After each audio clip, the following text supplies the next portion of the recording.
सलमान जो है सिर्फ वो भाजपा से बैर लेता है, ठीक है, भाजपा से बैर ले रहा है लगातार, ठीक है, और AIMIM जैसी पार्टी को बी टीम कह रहा है।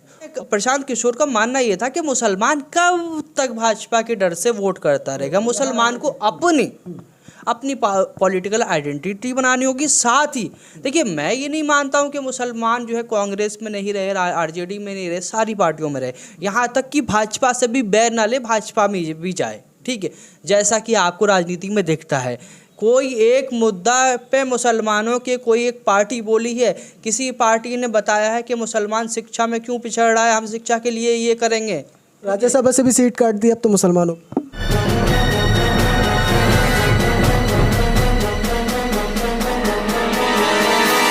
मीडिया वॉइस, आपकी आवाज।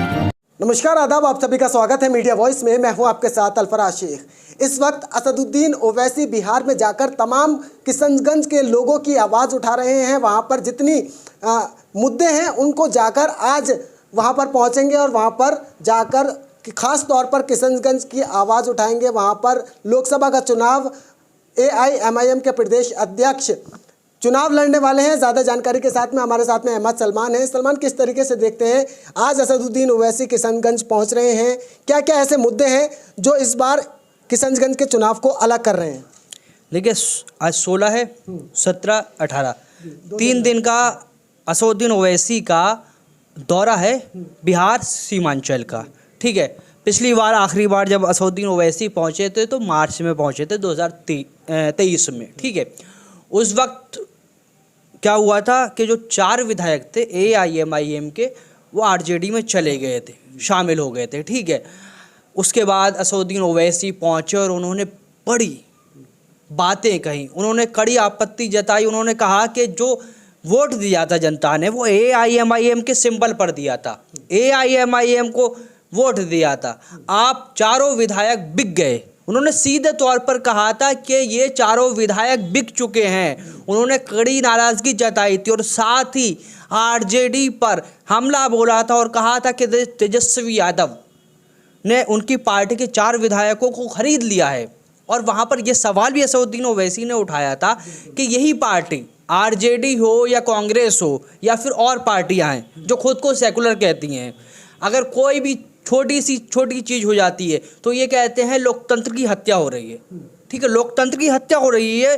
बहन, आप हमेशा सुनते होंगे विपक्षी पार्टियों के ज़बान से, मगर आपने 4 विधायकों को सीमांचल के जो जीते हुए थे उनको अपनी पार्टी में लिया। तो असदुद्दीन ओवैसी ने कहा कि ये क्या लोकतंत्र की हत्या नहीं है कि हमारे 4 विधायकों को खरीद लिया। सीधे तौर पर उन्होंने ये कहा था कि हमारे 4 विधायकों को खरीद लिया और वो चारों विधायक RJD पार्टी में चले गए। उसके बाद हमने बहुत सारे सोशल मीडिया पर इंटरव्यूज़ देखे थे सीमांचल की जनता के। सीमांचल की जनता ने नाराज़गी जताई थी, सीमांचल की जनता का गुस्सा था और गुस्सा इस तरह था कि हमने तो आपको वोट AIMIM के सिंबल पर दिया था, हमने RJD के सिंबल पर नहीं दिया था, ना ही JDU के सिंबल पर दिया था, किसी और सिंबल पर नहीं दिया था। हमने वोट ना आपके चेहरे पे दिया था, हमने वोट जो दिया था वो असदुद्दीन ओवैसी की वजह से दिया था, ठीक है। तो आप क्यों चले गए? बहुत इस तरह की जो है बहुत सी चीज़ें 1 महीना तक चलती रहीं। फिर असदुद्दीन ओवैसी ने मार्च में पिछले 2023 में दौरा किया था, वहाँ पर बातें कहीं। अब आज असदुद्दीन ओवैसी वहाँ पहुँचे हैं। देखिए, बिहार और सीमांचल, खासकर सीमांचल की बात करूँ तो सीमांचल के मुद्दों को लेकर अख्तर इमान लगातार आवाज़ उठा रहे हैं।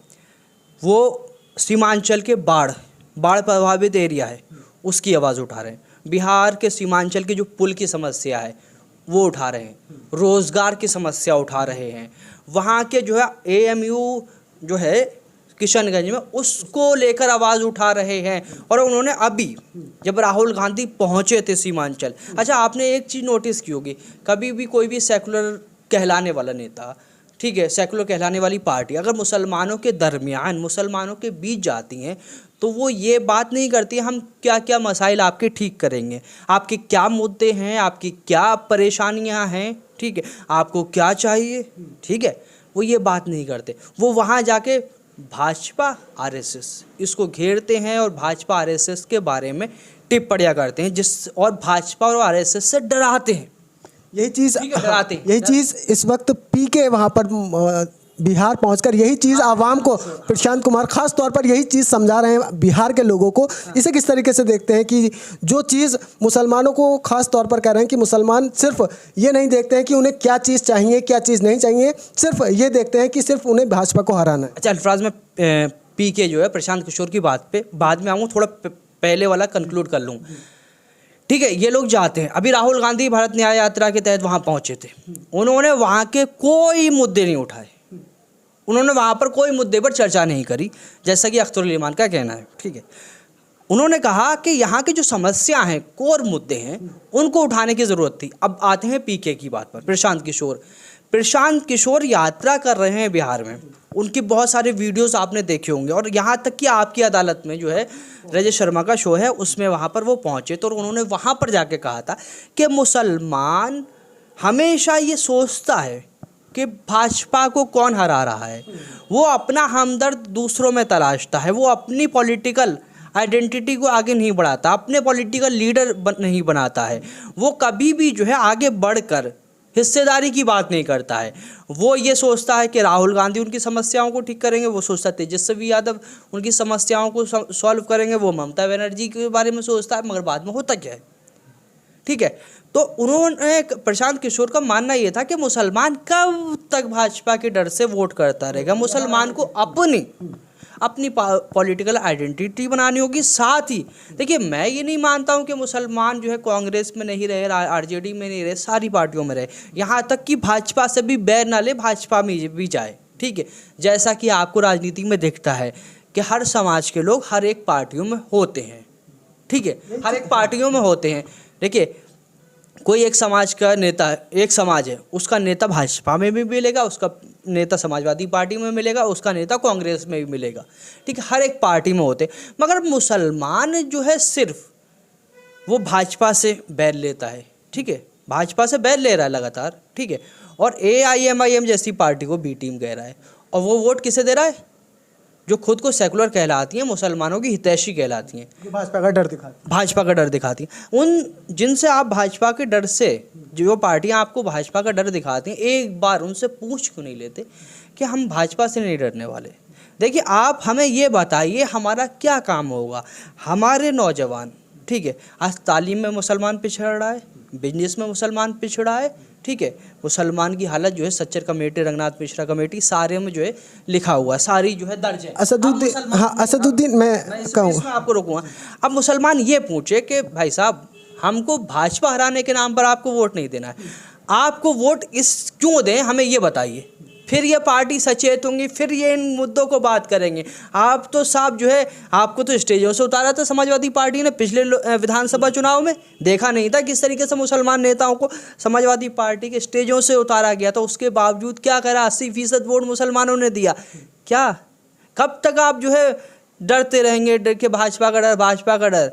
आप भाजपा के डर में पिछड़ते जा रहे हैं, आप जो है शैक्षिक तौर पे पिछड़ते जा रहे हैं, आप जो है फाइनेंशियली तौर पे पिछड़ते जा रहे हैं। आपको जो है आगे आना चाहिए, आपको मुद्दों पे बात करनी चाहिए, आपको कहना चाहिए कि हमारे लिए क्या काम होगा, हमारे लिए आपके पास क्या स्कीम है, आपके मैनिफेस्टो में हमारे लिए क्या है।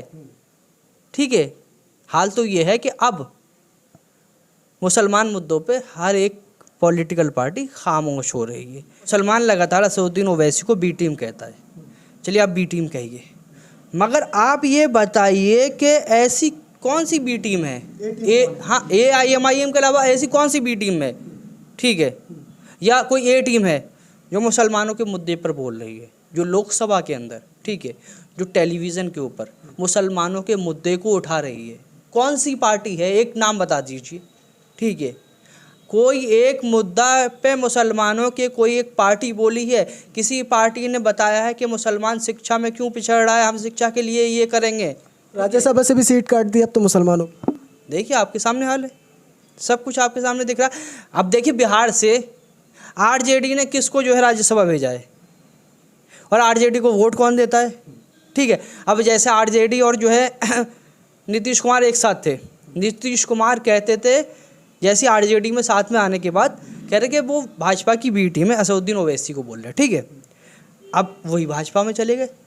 ठीक है, तो ये खेल मतलब जब सहूलियत के हिसाब से लोग जो है पार्टियां बदलते हैं, गठबंधन बदलते हैं, नेता बदलते हैं अपनी सहूलियत के हिसाब से कि हमें किस में फ़ायदा है, तो मुसलमान को एक बार ठहर कर सोचना चाहिए कि हमारा फ़ायदा कहाँ है, कहाँ हमें फ़ायदा मिलने वाला है, कहाँ हमारा विकास होने वाला है, कहाँ हमारी सुनवाई होने वाली है। अगर कांग्रेस में सुनवाई हो रही है तो कांग्रेस को वोट दीजिए, समाजवादी पार्टी में सुनवाई हो रही है समाजवादी पार्टी को दीजिए, भाजपा में सुनवाई हो रही है भाजपा की बैर क्यों नहीं, भाजपा को वोट दीजिए। और अगर आपको लगता है असदुद्दीन ओवैसी बेहतर नेता है, उनकी आवाज़ उठा रहा है, तो असदुद्दीन ओवैसी को वोट दीजिए। बी टीम वाला ये बात अपना छोड़ दीजिए, हाँ खत्म कर दीजिए। चलिए बहुत बहुत शुक्रिया हमसे बातचीत करने के लिए। तो ये जो वक्त है ये सोचने वाला वक्त है। 2024 चुनाव से पहले आप एक बार फिर से सोचिए कि आपका नेता कौन है, आपकी आवाज़ कौन उठाता है। कीमती राय जो भी आपकी है, हमें अपनी कीमती राय ज़रूर दीजिए और देखते रहिए मीडिया वॉइस। ये वीडियो आपको अच्छी लगी है तो इसे शेयर करना ना भूलें। बहुत बहुत शुक्रिया।